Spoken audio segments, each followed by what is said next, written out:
Yooyaaqiim inni gate Maatiyos beekaatiin gate ilma isaa dhakka kanan lakka'e abbaa isaallee lakka'e jidduu kanas Yooyaaqiim hin gate sababni gateef ammoo beekama muudii nutti qabachuudhaaf teessoo Daawitirra Yesuus taa'uu hin danda'u akka macaafaatti jechuudha mootummaa qabachuu hin danda'u ammas ammoo ati kafii baay'een bismillahir rahmaanir rahiim jalqaba irratti tibbeessoo waan jedhe san irraa jechuudha tibbeessoo waan inni jedhe waaqayyo keenya waaqayyo jaalalaati jedha waaqayyo jaalalaa qiimii Aadamitti qabatee ilma ofii ajjeese waaqayyo jaalalaa jedhama akkati jettutti ilma dhalchee ilma ofii ajjeesu waaqayyo jaalalaan jedhamu qiimii qabatee waggaa 5,000 guutuu ture kati jettee tamantu waaqayyo jaalalaan jedhama jaalalli akka naadhaa eessi jedhe lammaffaa Ibroota boqonnaa 12 lakkoofsa xumuraa irratti waaqayyo keenya ibidda boba'uudha jedha ibidda boba'uu jedha akkana jedheetiin dubbata dabalata Yesuus Kiristoos mataan isaatu yoo Maatiyos boqonnaa 12 irratti annaga fiduudhaaf waan an dhufe isinitti hin fakkaatin balaa fiduudhaaf ibidda fideetiin dhufe billaa fideetiin dhufe dheetiin dubbata waaqayyo jaalalaa kaati jette sun eessa akka fuutee dubbattu an hin beeku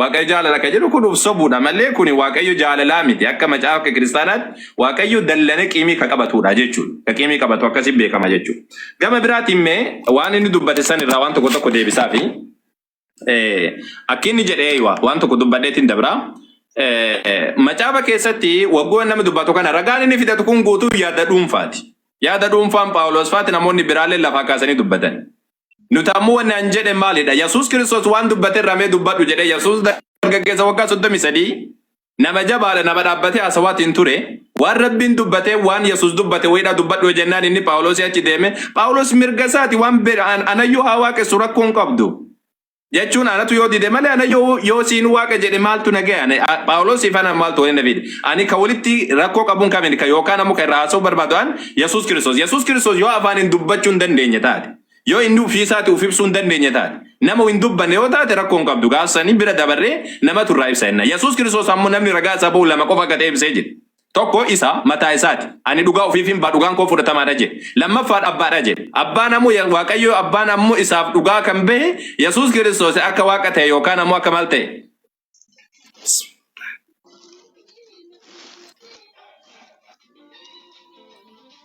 ada keessan irratti bilbila wayitiin seenaa yeroo takka dhiifamu wajjin dhiifamu wajjin Ayye waaqayyo abbaani ragaa isaa bahee jira kan jedhu mee dha'ineetiin laalla tokko tokkoon dha'ineetiin laallaa jechuudha waan inni jedhe kana irratti tokko tokkoon deebifna inshallah tokkoffaa irratti waaqayyo asitti kunoo arguu jirtanii kunoo ilma koo isa jaalatama isa jaaladhuudha isatti baay'ee nan gammadaa jedhee waaqayyo dubbatee jira eenyu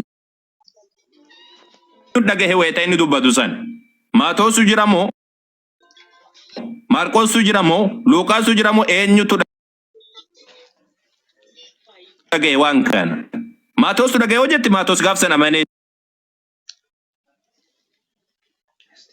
injiru Yohaannis cuuphaa waan kana quba qaba quban qabu Yohaannis cuuphaan Yohaannis cuuphaan inni quban qabu Yohaannis mana hidhaa ta'ee yommuu waan Kiristoos hojjechaa ture dhageetti bartoota isaa ergee inni dhufuuf jiru si immoo yookaan kan biraa eegganna jedhee isa gaafate yookaan kan biraa eegganna jedhee isa gaafatee jedheetiin dubbataa jechuudha.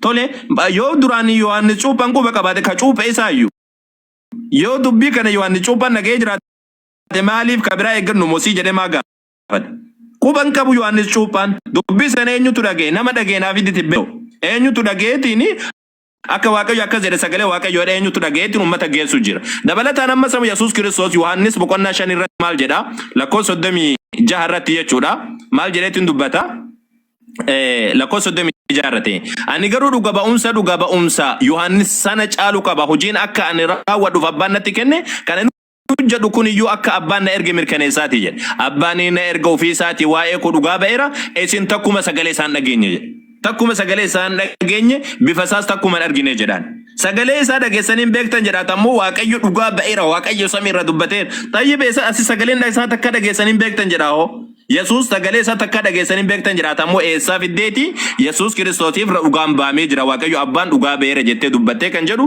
gaafiidha. Maatiyos boqonnaa 22 irratti jechuudha. Waa'ee Masiihichaadha kan dubbatame jetteetti dubbatte Masiihicha waa'ee Masiihichaatti wal qabateeti. Maal jedhe otoo Fariisonni walitti qabamanii jiran Yesuus gaafii tokko isaan gaafate. Innis isin waa'ee Kiristoos maal yaaddu ilma eenyuuti jedheen.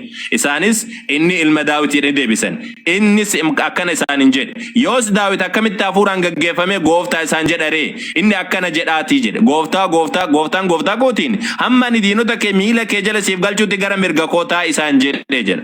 Erga Daawit gooftaa jedhee isa waame yoos inni akkamitti ilma isaa ta'uu danda'ee jedhe. Ta'uu hin danda'u. Ati amma duratti wagguu dubbattu Yesuus ilma Daawitii jetteetiin jirtu. Ilma Daawit erga ta'e akkamitti Masiihii ta'e? Masiihii jechuun namaan jedhama malee waaqaan hin jedhamu. Masiihiin waaqaan hin jedhamu namaan jedhama malee. Sigalte amma samu yoo kana barbaade Masiihiin namaan akka jedhamu yoo barbaade Luqaas boqonnaa hojii ergamoota boqonnaa 2:36 baneetti sitti mul'isa maal jedha?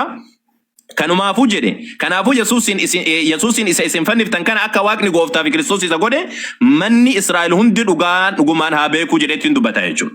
Kamasi isa godhe Masiih Waaqayyotu nama godhe achitti kamasi Yesuus dubbataatiin jiru ilma Daawitii miti Masiihii jedhee dubbatu jira. Dabalataan waa'ee dhakaadhaati. Waa'ee dhakaadhaatti wal qabatee dhakaalleen Yesuus Kiristoos jedhee dubbatee ture dhakaanillee Yesuusii miti boo. Dhakaan sunillee Yesuusii miti. Maaliif yoo jette fakkeenya dubbatee Yesuus Kiristoos isaanis jedheen inni namoota hamoo san jedhe namoota kamiin namoota xumura irratti ilma ajjeesan sirriitti ilaali namoota xumura irratti jechuudha. Qottoonni sun garuu yommuu ilma sana arganitti dhaaltuun isa kana kottaa isa ajjeefnee dhaala isaa fudhannaa waliin jedhanii jedha. Kanaafuu isaan fuudhanii iddoo dhaabaa wayinii keessa gadi baasanii isa ajjeesan erga ilma ajjeesanii booda jara kana dubbate Yesuus Kiristoos. Ilmi erga dabreen booda isaanis inni namoota hamoo sana haala hamaadhaan ni balleessaa jedhan. Iddoo dhaabaa wayinii sanas qottuuwwan yeroo midhaan walitti qabamutti qooda midhaan isaa kennaniif kanneen biraatti dabarsee hin kennaa jedhe. Yesuus akkana jedhe isin dubbii katabbiiwwan qulqulluu keessatti dhagaan ijaartonni tuffatan